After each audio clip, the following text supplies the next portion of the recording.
안녕하십니까, 강지연입니다. 해외 유입 확진자 추이가 심상치 않습니다. 국내로 귀국한 이라크 현지 한국인 근로자들이 대거 확진 판정을 받은 건데요. 뿐만 아니라 부산항에 정박해 있는 러시아 선박에서도 또다시 집단 감염 사례가 발생했습니다. 해외 유입 방역에 대한 대책 마련이 시급해 보입니다. 국내 지역 감염의 경우는 다소 안정세를 찾은 모습이긴 하지만 여름 휴가라는 복병이 있기 때문에 결코 안심할 수는 없는 상황인데요. 이 휴가철이 코로나19 재확산의 또 하나의 고비가 될 거라는 분석도 많습니다. 저희 시민의 방송 TBS는 월요일부터 일요일까지 매일 아침 9시부터 9시 50분 TV와 유튜브를 통해 코로나19 특집 생방송을 보내드리고 있습니다. 질병관리본부에 따르면 어제 0시 기준으로 국내 코로나19 누적 확진자는 총 13,612명으로 집계됐습니다.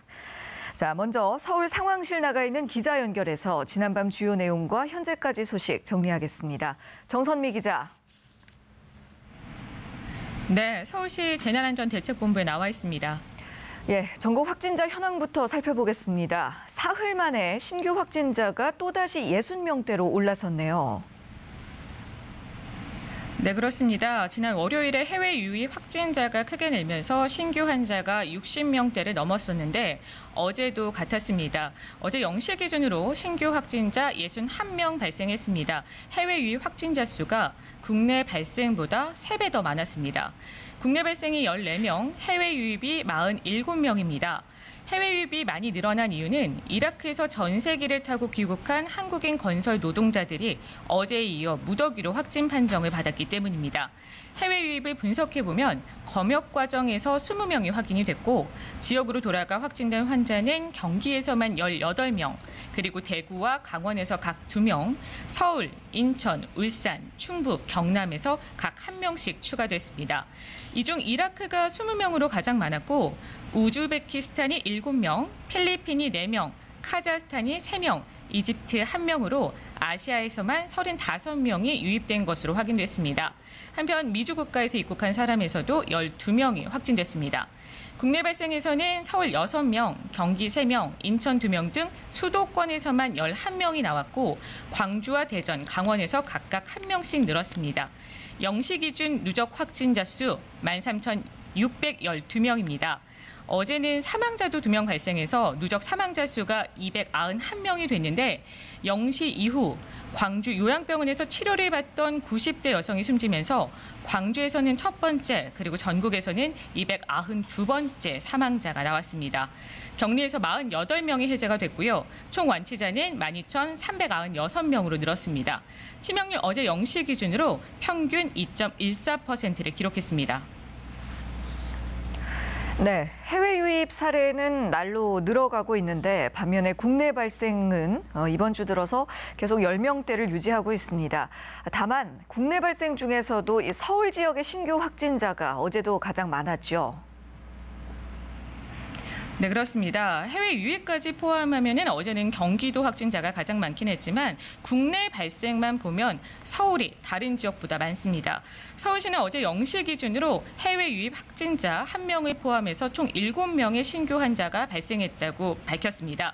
해외 유입 확진자는 지난 14일 이라크에서 입국해서 자가격리 중이던 강동 구민으로 조사가 됐고요.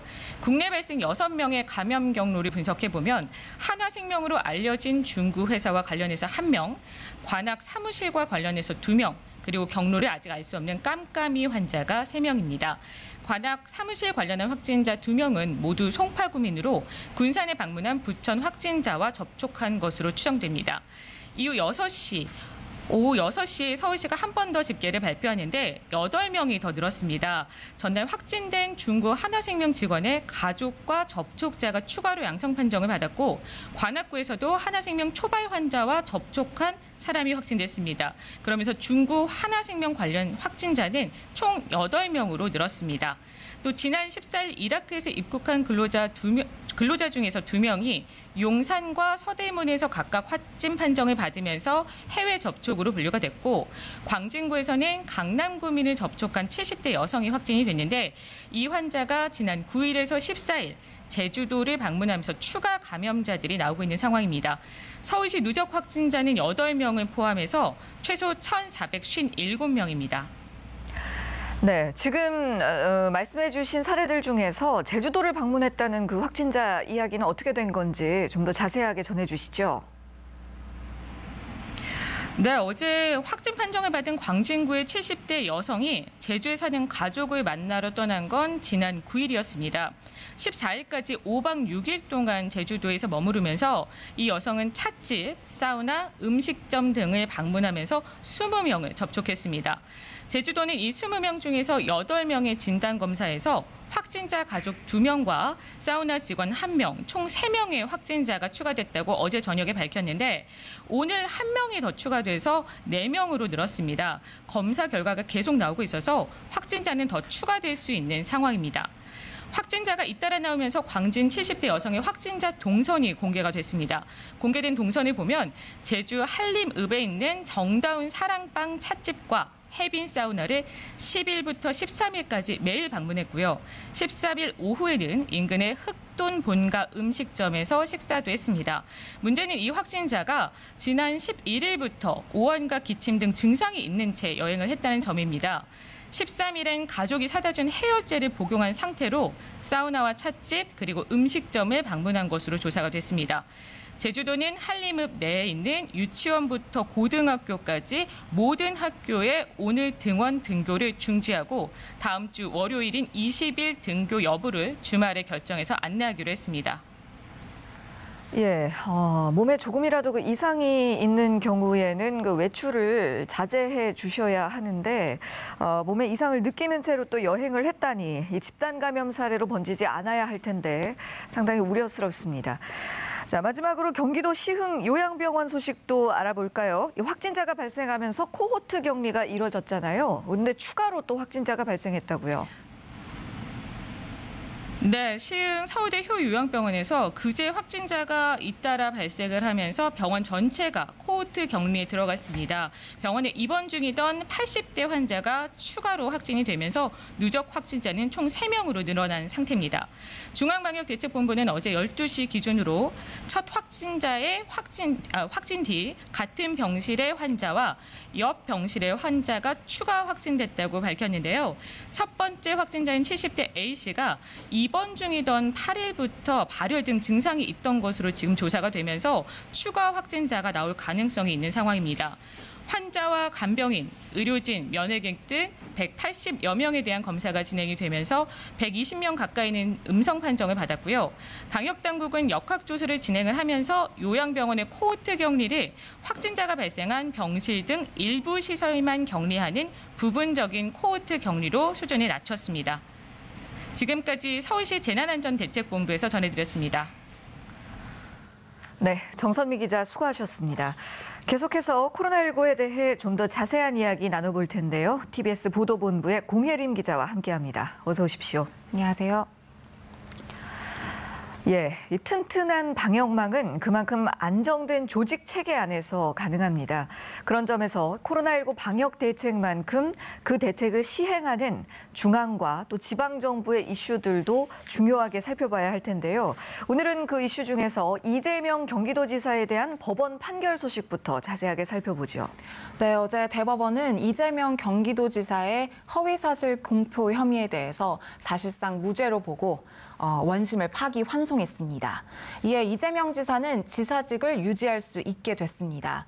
이 사건의 핵심은 지난 2018년 지방선거를 앞두고 열린 TV 토론회에서 이 지사가 자신의 친형이 정신병원에 강제로 입원하는 과정에 관여한 사실을 숨겼냐는 겁니다. 예. 당시 검찰은 이 지사가 일부 사실관계를 숨겼다고 보고 공직선거법상 허위사실 공표 혐의로 재판에 넘겼습니다.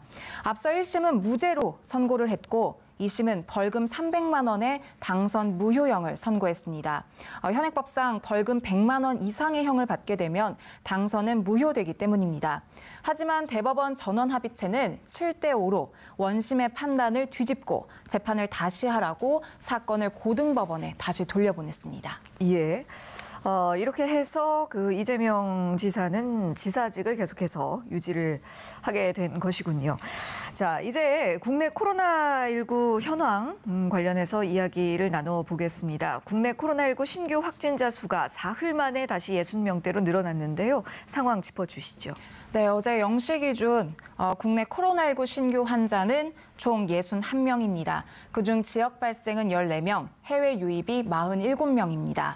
해외에서 유입된 확진자가 지역 발생의 3배를 넘었고 이는 3월 말 이후 최다 기록을 경신한 겁니다. 해외 유입 사례를 좀 살펴보면 검역 과정에서 20명이 확인됐고 나머지 27명은 입국한 뒤에 자가격리를 하던 중에 확인이 됐습니다. 예. 유입 국가별로 보면 이라크 20명으로 가장 많았고 미주 12명, 우즈베키스탄 7명, 필리핀 4명, 카자흐스탄 3명, 이집트 1명이었습니다. 네. 이라크로부터의 유입 사례가 제일 많네요. 네, 그렇습니다. 지금 현재 이라크에서는 연일 추가 확진 사례가 발생을 하고 있습니다. 네. 어제는 20명이었고 그보다 하루 전이었던 그제는 14명이었습니다. 이렇게 34명 모두 이라크 건설 현장에서 근무하는 사람들로 이 중 28명은 검역 과정에서 나머지 6명은 입국 후 자가격리를 하던 중에 확진 판정을 받았습니다. 이들 모두 이라크에서 전세기를 타고 카타르에 도착한 뒤 QR858편으로 인천국제공항을 통해 입국했습니다. 네. 같은 비행기를 이용한 탑승객은 216명, 그중 절반 정도인 105명이 이라크 건설 현장 근무자였습니다. 다시 말해 이 105명 가운데 현재까지 34명이 확진 판정을 받은 상황입니다. 예, 상당한 비율이 지금 양성으로 판정이 났다는 것인데 지금 이라크에서도 코로나19가 빠르게 확산하고 있잖아요. 그만큼 앞으로 당분간 또 이라크발 환자도 늘어날 것으로 예상이 됩니다. 네, 맞습니다. 어제 중앙방역대책본부가 밝혔듯이 현재 이라크에서는 신규 코로나19 확진자가 매일 3,000명 가까이 발생할 만큼 확산세가 커지고 있습니다. 앞으로 이라크에서 더 많은 인원이 국내로 들어올 예정인데요. 현재 이라크에 있는 국제공항은 폐쇄가 됐고 그런 상태라서 밖으로 나가려면 전세기를 타는 수밖에 없습니다. 네. 그래서인지 이라크에서 출발하기 전에 검역 절차가 제대로 이행되지 않았던 것으로 확인이 됐습니다. 이라크발 입국자도 그래서 국내로 들어올 때 국내의 검역 과정에서 이제 잘 이루어져야 되는데요. 예. 이 검역에서 확진한 사람을 제외하고는 다른 나라들의 입국자들처럼 모두 2주 동안 자가격리를 해야 하고요. 네. 또 입국 후에 3일 안에 유전자 증폭 검사를 받아야 합니다. 방대본은 이렇게 특정 국가로부터의 유입 사례가 크게 증가하는 경우에 대비한 별도의 대책을 세우기 위해서 내부적으로 논의 중이라고도 밝혔습니다. 네, 이라크의 경우뿐만 아니라 최근 들어서 해외 유입 규모가 계속 커지고 있는 만큼 방역 당국에서도 관련해서 또 방역망을 강화하고 있지 않습니까? 네, 기존의 방역 강화 대상 국가로 지정이 됐던 곳이 총 4곳이었죠. 네. 방글라데시, 파키스탄, 카자흐스탄, 키르기스스탄 이렇게 4개 나라였습니다. 여기에다 다음 주 월요일이면 2곳이 더 추가가 돼서 총 6개 나라가 방역 강화 대상 국가로 지정이 됩니다. 네. 이렇게 지정이 되면 비자와 항공편을 제한하고 특히 정기 항공편 같은 경우에는 좌석 점유율이 60% 이하로 낮추게 됩니다. 또 부정기편은 일시적으로 중단 조치가 됩니다. 또 이들 나라에서 들어오는 모든 외국인은 출발일 기준으로 48시간 이내에 발급한 유전자 증폭 음성 확인서를 제출해야만 합니다. 이뿐만이 아니라 오는 24일부터는 비행기를 통해서 들어오는 외국인 교대 선원에 대해서도 무사증 입국을 잠정 중단하는 등 방역을 강화할 계획입니다. 네, 최근 들어서 해외 유입 규모가 점점 비중이 커지고 있는 것에 비해서 국내 지역 발생은 상대적으로 좀 안정세를 찾아가고 있는 모습입니다. 이런 가운데 마스크를 잘 써서 추가 감염을 막아낸 사례가 또 한 번 확인됐다면서요? 네, 어제 중앙재난안전대책본부에서 이제 밝힌 내용들인데요. 네. 광주에서 코로나19 확진자가 일행 3명과 함께 차에 탄 채 1시간 이상 함께했는데 이들 모두 마스크를 꼼꼼하게 써서 추가 감염이 없었다는 소식입니다. 또 경기도 수원의 한 교회에서는 확진자 3명이 의원이 수차례 교회를 방문했는데 교회 측에서 마스크 관련해서 조치를 강하게 한 덕분에 네. 교인 9천여 명 모두 확진 판정을 받은 사람이 없는 것으로 알려졌습니다. 예. 중대본은 이러한 사례들을 밝히면서 자신도 모르게 확진자와 접촉할 수 있으니 마스크를 반드시 착용해야 한다고 다시 한번 당부했습니다. 네, 그렇습니다. 하지만 또 반면에 마스크를 착용하지 않아서 신고가 들어오는 그런 사례도 많다고요? 네, 정부는 현재 안전신문고 제도를 통해서 코로나19와 관련된 위험 요소들을 신고받고 있습니다. 이달 들어 15일까지 보름 동안 신고된 건수가 915건입니다. 그중에서 방역수칙 위반이 505건으로 가장 많았습니다. 예. 구체적으로 살펴보면 게스트하우스에서 거리 두기를 지키지 않았다거나 마스크를 착용하지 않은 채로 장시간 대화를 나누는 등의 이런 사례들이 신고됐습니다. 그렇군요. 이 마스크와 관련해서 또 정부가 다양한 종류의 마스크를 그 상황에 맞게 선택할 수 있게끔 가이드라인을 제시했다고 하던데 이건 어떤 내용인가요? 네, 현재 식품의약품안전처가 공식적으로 허가하고 있는 의약외품 마스크는 크게 3가지 종류죠. 네. 보건용 마스크, 수술용 마스크, 비말 차단용 마스크 이렇게 3가지입니다. 네. 우선 코로나19 의심 환자를 직접 돌봐야 하는 경우에는 KF94 이상의 보건용 마스크를 착용하시는 것이 좋습니다. 기침이 나거나 목이 아픈 경우 또는 기저질환이 있거나 노인, 어린이, 임산부는 KF80 이상의 보건용 마스크를 착용하도록 권고됐습니다. 예. 마지막으로 비말 차단용이나 수술용 마스크는 더운 여름철 또는 마스크를 오래 써야 하는 환경에서 추천이 되고 있습니다. 다만 밀폐된 공간에서 대화를 오랫동안 해야 하는 경우라면 KF80 이상의 보건용 마스크를 착용하는 것이 좋다고 식약처는 설명했습니다. 네. 마스크를 쓸 때도 몇 가지 수칙이 있습니다. 먼저 손을 깨끗하게 씻고 얼굴과 마스크 사이에 틈이 없는지 확인한 뒤에 입과 코를 완전히 마스크로 가려야 합니다. 또 착용한 이후에는 마스크를 손으로 만지지 않는 것이 좋다고 식약처는 설명했습니다. 네. 지금 들으신 것처럼 그 상황에 맞는 적절한 마스크 종류의 선택, 또 이 올바른 마스크 착용법도 숙지를 해두시면 좋겠습니다. 예, 이 공적 공급 마스크 수급이 중단되고 이제 시장 공급 체계로 전환이 된 지 닷새째가 됐습니다. 수급에 차질이 빚어지는 건 아니냐라는 우려의 목소리가 처음에 나왔었는데 상황이 좀 어떻습니까? 일부 언론에서는 여전히 마스크 대란이 이어지고 있다. 왜냐하면 보건용 마스크보다 비말 차단용 마스크에 대한 수요가 급증했기 때문에 수급에 좀 차질이 있는 거 아니냐라는 보도를 하기는 했습니다만 마스크 생산의 역량은 갈수록 좋아지고 있는 것이 사실입니다. 네. 특히 비말 차단용 마스크 같은 경우에는 지난달 4주차에 1,300여 개를 생산하던 것에서 이달 2주차 접어들어 4,300여 개로 생산량이 크게 증가한 것으로 확인이 됐습니다. 네. 식약처는 이른 시일 안에 공급이 안정화될 것이라고 내다봤습니다. 네. 자, 또 이런 가운데 치료제 개발도 속도감 있게 진행되고 있다고요? 네, 그렇습니다. 어제 방역당국은 혈장 치료제 개발과 관련해서 완치자 950명이 혈장 공여에 참여하겠다는 뜻을 밝혔고 이 중 절반 정도인 444명이 혈장 공여를 완료했다고 발표했습니다. 대구와 경북에서 참여가 활발한 것으로 전해졌는데요.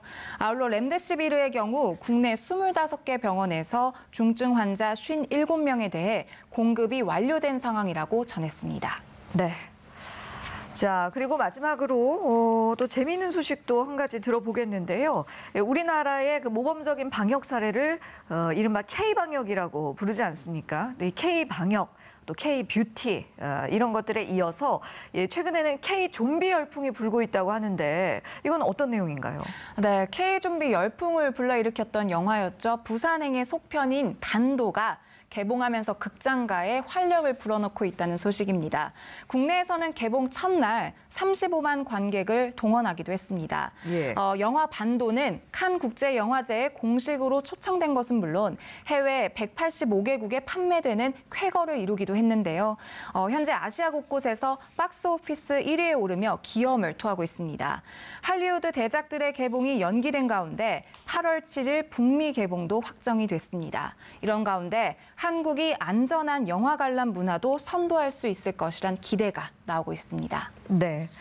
코로나19 사태 이후로 그 영화 산업도 상당히 큰 타격을 입지 않았습니까? 예, 이렇게 그 K 좀비 열풍을 중심으로 해서 또 영화가, 극장가가 다시 좀 활력을 찾기를 기대해 보도록 하겠습니다. 지금까지 TBS 보도본부 공혜림 기자와 이야기 나눴습니다. 수고하셨습니다. 지금 여러분께서는 코로나19 특집 생방송 TBS와 함께하고 계십니다.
자, 계속해서 코로나19에 대한 자세한 내용과 이슈들 전문가들과 함께 짚어보겠습니다. 먼저 김경우 서울백병원 가정의학과 교수 모셨습니다. 안녕하십니까? 안녕하세요. 그리고 TBS 강양구 과학전문기자도 함께하십니다. 어서 오세요. 네, 안녕하십니까? 예, 최근 국내의 코로나19 확산 추이를 좀 살펴보자면 가장 두드러진 특징이 해외 유입 환자가 국내 지역 감염 사례보다 더 많이 발생하고 있다는 부분입니다. 지금 이 상황을 좀 어떻게 바라봐야 할지 두 분 의견 들어보고 싶습니다. 네, 맞습니다. 우선 해외 입국자분들이 많이 입국자 수 자체는 많지는 않지만 전 세계적으로 이제 코로나 유행이 증가하면서 입국자 중에서 이제 코로나로 확진되신 분들의 비중이 많이 지금 증가하고 있는 상황이고요. 예. 그렇기 때문에 이제 해외에서 입국하신 분들의 자가격리라든가 확진자들을 어떻게 관리할 건가 이제 또 새로운 그 이슈가 되고 있고요. 또 한 가지는 이제 입국자분들 중에 상당 부분 재외 국민이신 경우가 많아서 네. 재외 국민이 해외에 계실 때 우리가 코로나 관리를 어떻게 한국에서 지원할 수 있을까? 이것이 또 이제 문제가 대두되고 있고요.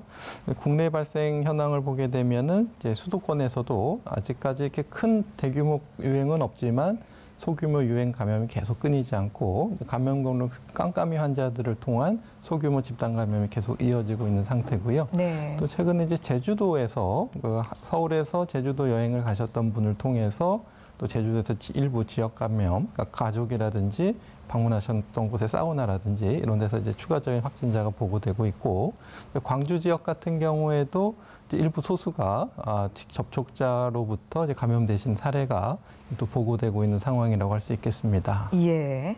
자, 강 기자님도 한 말씀 해주시죠. 네, 이제 지금 상황이 이제 국내 같은 경우에는 약간 소강 상태라고 생각을 할 수 있겠습니다. 그런데 소강 상태라고 하더라도 안심을 할 수 없는 게 일단은 광주 전남 지역 같은 경우에는 이제 급격한 확산세가 있었습니다만은 네네. 선제적으로 사회적 거리두기 2단계를 통해서 지금 일단은 확산세를 잡은 분위기고요. 이제 그럼에도 불구하고 2주 사회적 거리두기를 더 연장했다라는 사실도 한번 짚고 넘어가고 볼만한 부분이라고 생각합니다. 왜냐하면은 사회적 거리두기 2단계를 한 달 정도 지속을 해야 예. 효과가 확실하게 나타난다라는 것을 이제 광주시 방역 당국에서 인식을 한 것으로 보입니다. 예. 근데 문제는 뭐냐면 이제 제주도에서도 이제 외지에서 가신 분을 통해서 지금 집단 감염 사례가 나타날 가능성이 지금 생기고 있잖아요. 네. 이런 것처럼 수도권을 특히 중심으로 해서 지역으로 특히 방역 확진 환자가 많이 발생하지 않아서 방역에 약간 소홀했었던 지역으로 이 바이러스가 유입이 된 다음에 그곳에서 다시 환자들이 발생할 가능성이 항상 상존해 있다는 것이 또 드러난 상황이고요. 네. 이제 또 하나는 몇 차례 제가 계속해서 강조를 했습니다마는 어차피 지금 지역사회에서 바이러스가 있다라고 전제를 하고 특히 피해가 클 수밖에 없는 요양병원이나 요양원을 방어하는 데 주력해야 된다라는 이야기를 했었는데 이제 그럼에도 불구하고 이제 허점이 있기 때문에 또 요양병원에서 환자들이 생겼고 앞으로 더 생길 가능성이 크지 않습니까? 근데 이게 이제 쉽지가 않은 게 전국의 요양병원이 1,500개고요. 네. 요양원이 3,000개입니다. 예. 그러니까 이제 1,500개고 3,000개니까 이제 그 숫자만 해도 엄청나고요. 그리고 더 큰 문제는 뭐냐면 요양병원도 그렇고 요양원도 그렇고 감염관리 전문가가 거의 있는 경우가 없습니다. 네. 네, 그러니까 지금 바이러스가 확산이 될 때 요양병원이나 요양원에서 구체적으로 무엇을 어떻게 해야 될지에 대해서 제대로 숙지를 하지 못하고 있는 경우가 굉장히 많습니다. 네. 이제 그렇기 때문에 바이러스가 혹시 들어와서 만약에 환자가 발생을 하더라도 그 환자를 어떤 식으로 대응을 해야 될지를 잘 모르다 보니까 이제 환자가 발생한지도 모르고 그 병원이나 혹은 요양원 내에서 전파가 이루어지는 사례들이 생기고 있는 것이죠. 네. 이제 이런 사례들을 좀 약간 해가지고 방역 당국에서 좀 선제적으로 여러 가지 조치들을 좀 취해야 되는 상황이 아닌가 싶습니다. 예. 그렇습니다. 많은 전문가들이 그동안 여러 번 짚어주셨던 내용인데요. 요양병원과 같은 고위험 시설을 대상으로 좀 선제적이고 강화된 그런 조치를 시행을 해야 한다. 라고 말씀을 많이 해주셨잖아요. 근데 또 벌써 이렇게 한 가지 사례가 발생을 했으니 이 좀 다른 이 고위험 시설들을 대상으로 또 어떻게 먼저 방역에 나설 수 있을지 고민을 해볼 시점인 것 같습니다. 예, 자 그렇다면 최근 많은 비중을 차지하고 있는 해외 유입 사례에 관해서 조금 더 이야기 나눠봐야 할 것 같은데요. 어제 발생한 해외 유입 환자 47명 중에서 20여 명이 이라크 건설 현장에서 입국한 우리 노동자들이라고 합니다. 이 귀국한 이라크 노동자들을 대상으로 진단검사가 진행 중인데 추가 감염자가 그래서 더 늘어날 수도 있는 상황입니다. 지금 사실 중동 지역도 코로나19로 비상인 상황이고 또 우리 기업들이 다수 진출해 있기 때문에 걱정이 많이 되는데요. 네, 맞습니다. 그래서 그 해당 국가의 어떤 코로나 발생 현황, 그다음에 의료 인프라, 그리고 그분들이 가 계신 어떤 주거 환경, 보통 이렇게 이라크 같이 좀 치안이나 보안이 좀 위험한 지역은 이렇게 기숙사에 보안이 된 상태에서 좀 모여 계신 경우가 좀 많을 것 같고요. 예. 그래서 좀 밀집한 생활 환경, 식사 환경 이런 것들이 좀 밀집돼서 이루어질 가능성이 많을 것 같고요.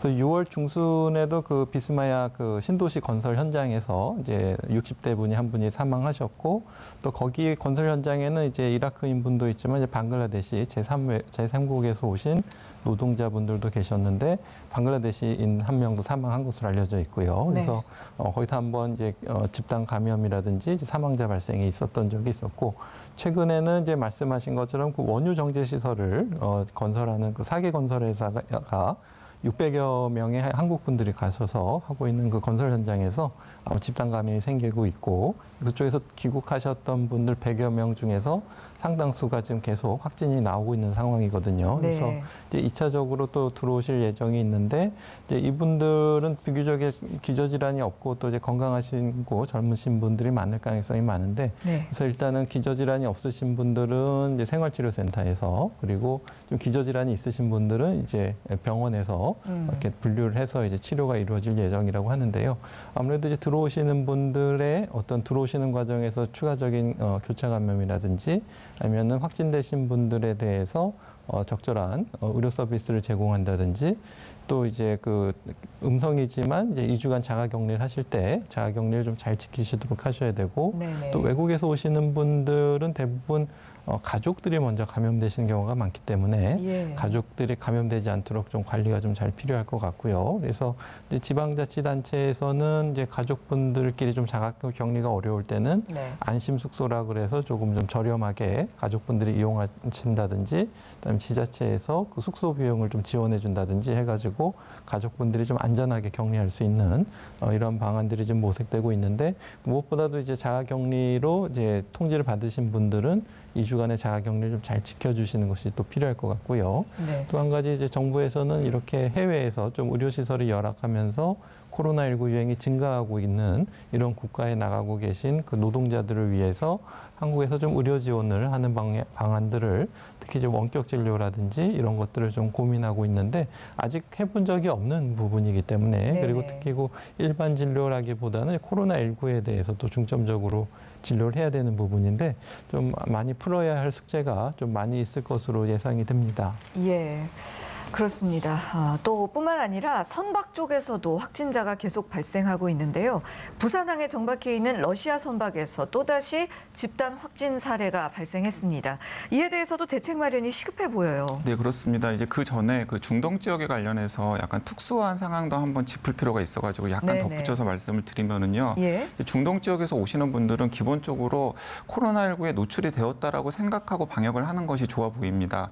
왜냐하면 그곳에서는 지금 굉장히 환자들이 만연해 있는 상태인데도 불구하고 제가 파악하기로는 진단 검사가 거의 제대로 이루어지지 않고 있는 상황입니다. 네. 네, 이제 그렇기 때문에 코로나19에 걸렸는지 걸리지 않았는지를 모르는 상태로 바이러스에 노출돼 있는 분들이 굉장히 많고 예. 이제 한국에서 가신 노동자분들께서도 그런 분들과 접촉을 할 수밖에 없기 때문에 결과적으로는 이제 바이러스에 노출되어서 감염되었을 가능성이 굉장히 높은 상황이고 그렇기 때문에 그곳에서 오신 분들이 계속해서 확진 사례가 발생하는 곳이고요. 이제 또 한 가지 문제는 무엇이냐면 일부 확진을 받은 환자들의 경우에도 접촉자 관리가 거의 이루어지지 않고 있습니다. 네. 이제 그 지역에서는 우리나라 같은 경우에는 일단 확진 환자가 발생을 하면 확진 환자들의 접촉자들을 방역 당국에서 찾아낸 다음에 어떻게든지 간에 추가로 검사를 하거나 혹은 격리를 시키잖아요. 그렇죠. 근데 거기는 밀접 접촉자로 분류가 되었던 사람들도 그냥 일상생활을 하도록 둡니다. 오호. 증상이 없으면은. 예. 네, 그렇기 때문에 이제 그런 분들이 증상이 아주 경미한 상태에서 바이러스를 옮기거나 이런 가능성들이 충분히 상존하기 때문에 우리나라랑은 굉장히 다른 방역 상황에서 이제 귀국을 하신다라는 걸 전제를 하고서 이제 그분들을 이제 대응을 해야 된다라는 생각이 들고요. 예. 이제 마찬가지입니다. 이제 선박 같은 경우에도 마찬가지인데 지금 이제 선박의 가장 큰 문제점이 무엇이냐면 지금까지는 이제 항공으로 들어오시는 분들에게 굉장히 신경을 많이 썼기 때문에 네네. 대부분 선박 같은 경우에는 직접 승선해서 이제 검역을 하는 것이 아니라 이제 전자검역을 하는 경우가 대부분이었었거든요. 예. 그러니까 그 배의 국적이라든지 아니면 승무원의 증상이라든지 이런 것들을 보고를 받은 다음에 코로나19와 관련이 없어 보이면은 그냥 코로나19 확진 환자가 없다라고 간주를 하고 했었던 것이죠. 네. 이제 그러다가 집단 감염이 나오니까 좀 더 이제 검역을 강화하는 것인데 검역을 강화하자마자 지금 계속해서 이제 연속해서 사례들이 생기고 있잖아요. 네. 러시아 선박 한 척에서 또 17명의 집단 감염이 나왔고 한 달 새 이제 39명 정도가 됩니다. 그렇다면 이것은 엄밀하게 들여다보면 계속해서 선박에서도 확진 환자들이 생길 수 있다라는 이야기거든요. 네네. 그렇기 때문에 이제 계속해서 방역 당국에 좀 부담이 되는 이야기이긴 합니다만은 결국에는 또 이것이 구멍이 될 수 있기 때문에 좀 더 엄격하게 검역을 강화하는 수밖에 없어 보입니다. 예, 지금 정확하게 지적을 해주셨는데요. 말씀해 주신 대로 항공이나 선박 검역을 강화하는 것은 물론이고 또 해외 유입 방역과 관련해서 또 다른 구멍은 없는지 더 보완할 수 있는 부분은 없는지 잘 살펴봐야 할 것 같은데요. 예, 맞습니다. 그래서 일단은 모든 분들이 이제 2주간 의무적으로 자가격리를 해야 되고 하지만 예. 또 어떤 인도적인 목적의 귀국이라든지 아니면은 그 공무라든지 그래서 자가격리 면제 통지서를 제외 공간으로 받아서 오시는 분들은 해당이 없기 때문에 혹시라도 이제 이런 분들 중에서 이제 감염 가능성이 있지는 않은지 그것이 조금 한 가지 좀 우려되는 부분이 될 수가 있겠고 또 이제 자가격리를 하실 때 이제 혼자 계시는 경우도 있지만 특히 가족들 같이 계실 때 가족분들은 이제 격리된 상태가 아니기 때문에 해외 입국자로부터 감염이 되신 가족이 또 지역사회 활동을 하시게 되면은 또 감염이 될 수가 있고 특히 이제 무증상 시기에 예. 가족분들은 얼마든지 지역사회에서 감염을 시킬 수가 있는데요. 최근에 이제 평창 대관령에서 그 과테말라에서 오신 그 어머니와 두 자녀가 있는데 어머니는 이제 검역에서 이제 확인이 됐는데 두 자녀는 이제 그 할아버지 할머니가 이렇게 봐주셨는데 할머니가 이제 감염되신 사례가 이제 보고가 됐거든요. 네네. 그래서 손자를 돌보시다 감염이 되셨는데 다행히 이제 할머니께서는 이제 추가적인 지역사회 활동을 하지는 않으셔서 예. 추가적인 전파는 없었는데 얼마든지 유사한 사례가 재발될 가능성 충분히 있겠고요. 네. 그 4월 초까지만 해도 이제 한국의 우리 국내 방역 당국에서는 해외 입국자 중에서 이제 몇 명이 감염이 됐고 그 중에서 한 60%가 가족 감염이라는 통계를 한번 발표한 적이 있는데 예. 최근에도 한번 그 해외 입국자의 감염 상황 그리고 해외 입국자로부터 가족이라든지 주변 지인이 어느 정도 감염됐는지 5월 입국 절차를 강화한 이후에 좀 변화를 한번 통계를 다시 내서 한번 좀 발표하는 것도 필요할 것 같습니다. 네, 그렇습니다. 계속해서 국내 지역 감염 상황도 좀 살펴보겠습니다. 해외 유입 확산세에 비하면 상대적으로 주춤한 것은 맞습니다. 우려할 만한 큰 규모의 집단 감염 사례도 나오지 않고 있고 또 광주 상황도 안정 궤도에 들어섰고요. 그래서 국내 지역 감염 상황은 대체적으로 잘 통제가 되고 있다. 이런 분석이 나오고 있는데 교수님은 어떻게 보고 계신지요? 네, 광주 사례와 이제 서울 사례, 수도권 사례를 한번 좀 나눠서 생각해봐야 될 것 같은데요. 네. 광주 상황은 이제 아시는 것처럼 광주 76번 환자분이 이제 동선을 조금 배드민턴 동호회 갔던 얘기를 정확하게 안 하시면서 배드민턴 동호회 접촉자분들이 한 9일 늦게 확인된 경우가 있었는데 이 배드민턴 동호회 접촉자분이 다방에 이제 가셔서 다른 분을 만나셨는데 그 다방을 통해서 이제 70대 어르신이 감염되고 그분의 부인이라든지 이제 초등학생 손자가 또 이제 감염되는 사례가 보고되고 있거든요. 그래서 우리가 역학 추적이 조금 늦었을 때 그 사이에 이제 어떤 접촉자분이 가족이라든지 지역 사회를 감염시킨 이런 사례가 가능성이 있어서 해당되는 이제 다방을 이제 또 방문하셨던 다른 분들이 또 감염이 없는지 지금 광주에서 이제 추가적인 역학조사가 좀 진행 중이고요.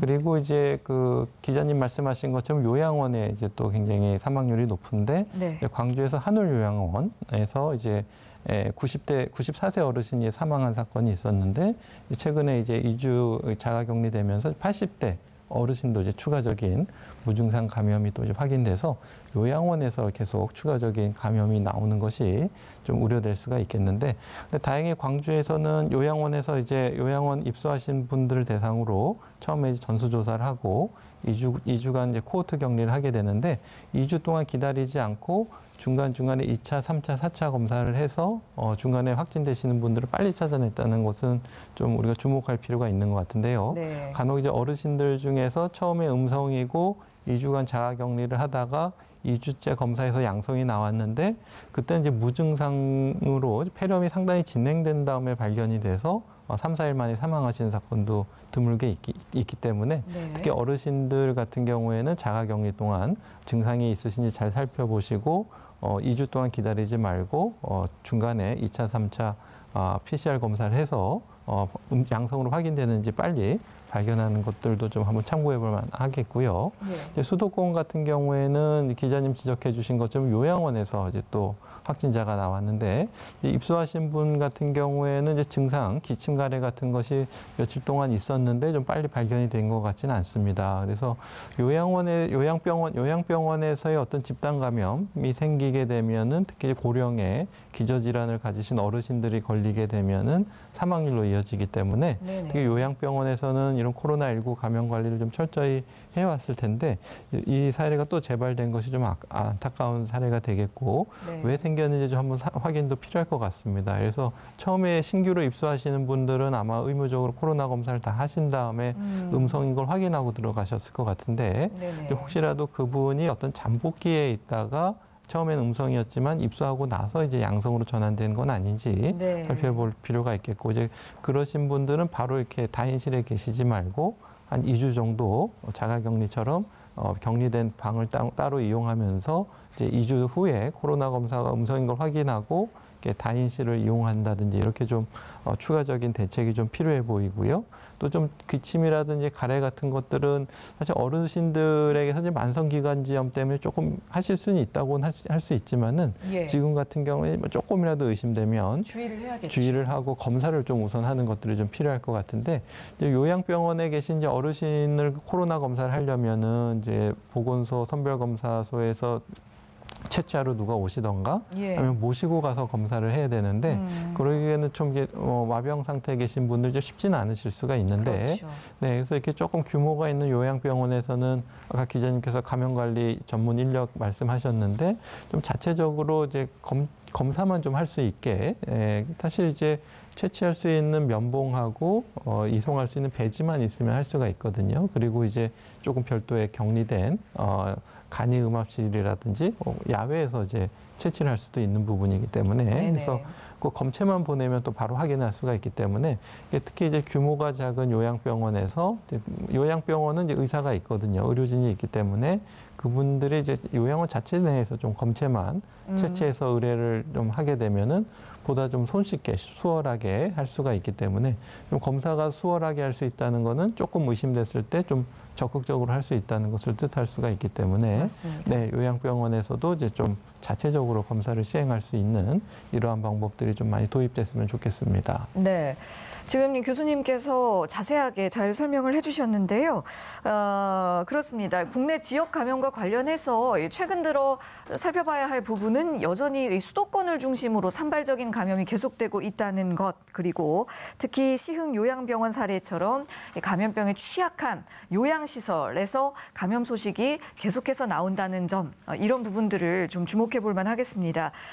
이 밖에도 또 강 기자님께서는 어떤 부분을 주의 깊게 살펴보고 계신지요? 이제 굉장히 흥미로운 대목 한 가지를 짚어보겠습니다. 예. 그러니까 지금 이제 수도권을 비롯해서 이제 국내 발생 환자 수가 상대적으로 전주나 혹은 2주 전과 비교했을 때 적게 발생을 하고 있거든요. 네. 근데 그것은 사실은 우리가 6월 말부터 7월 초까지 방역의 결과입니다. 근데 그 상황이 어떤 상황이냐면은 6월 달 들어가지고 이제 국내에서 굉장히 확진 환자들이 많이 발생을 했잖아요. 네. 그래서 사실 방역 당국은 한 곳이 별로 없습니다.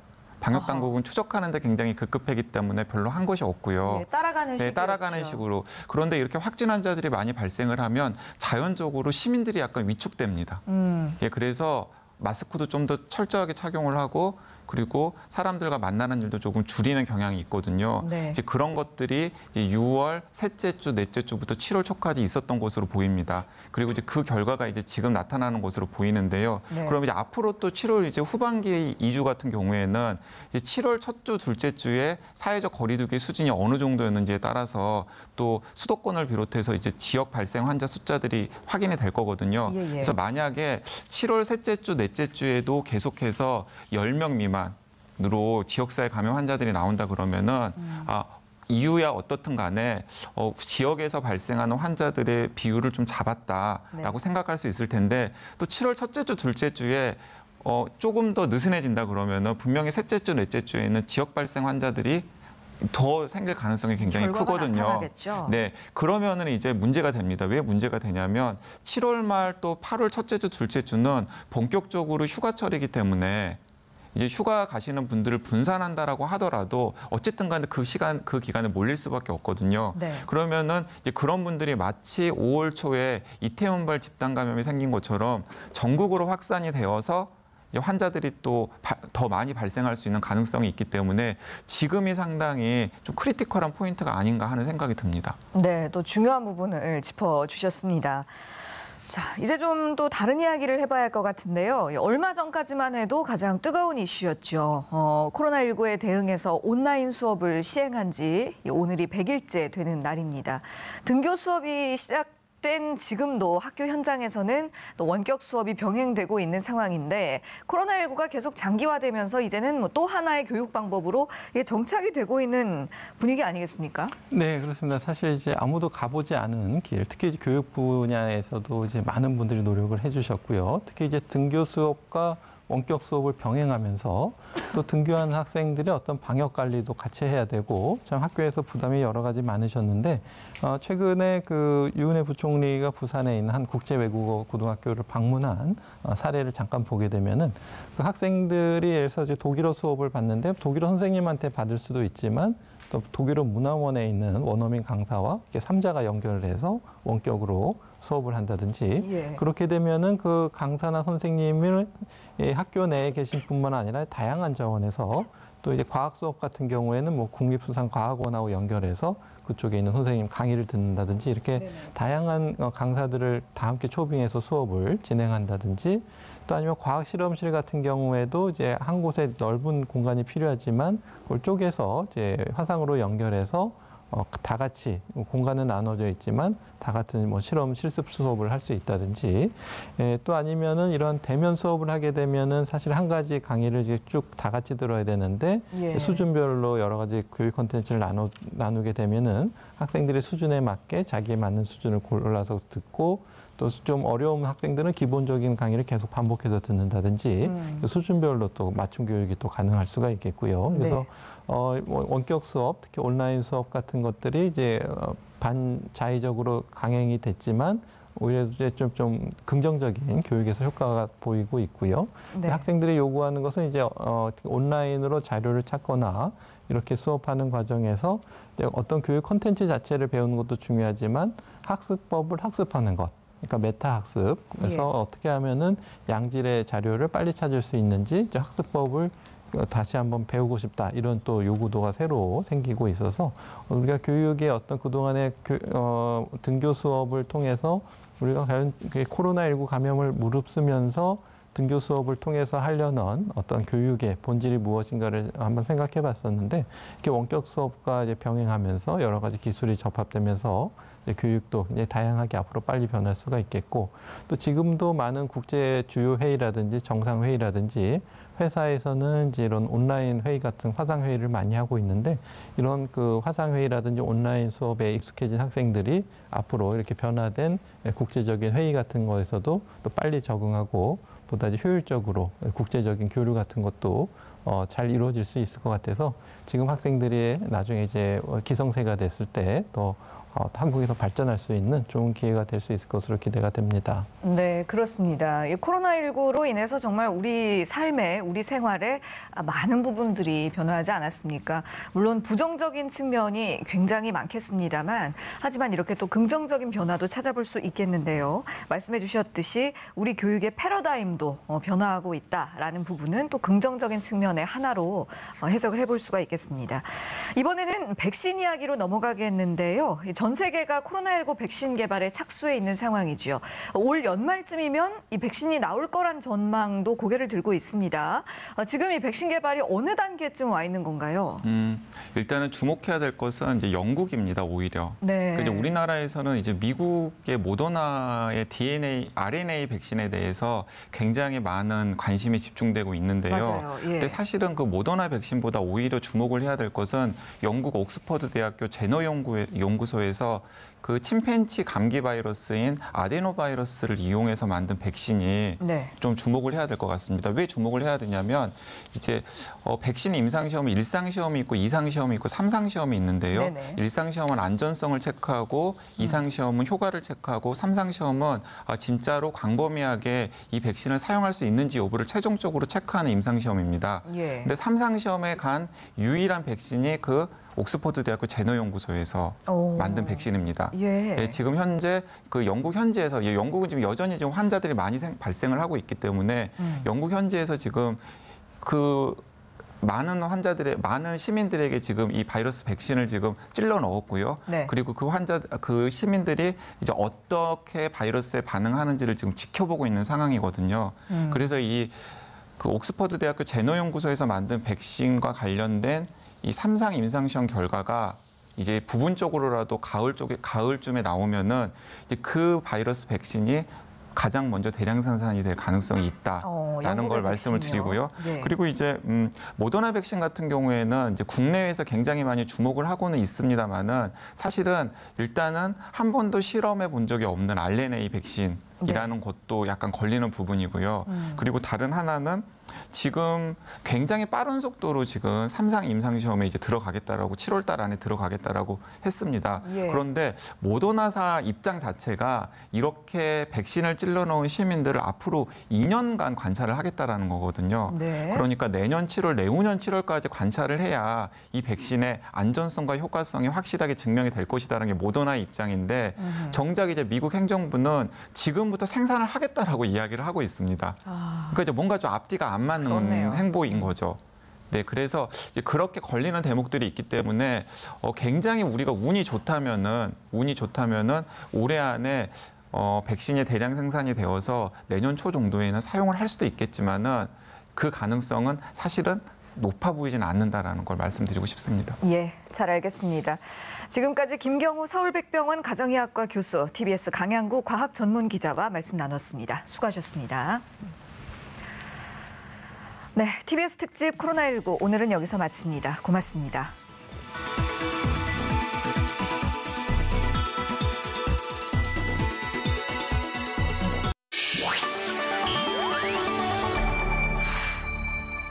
TBS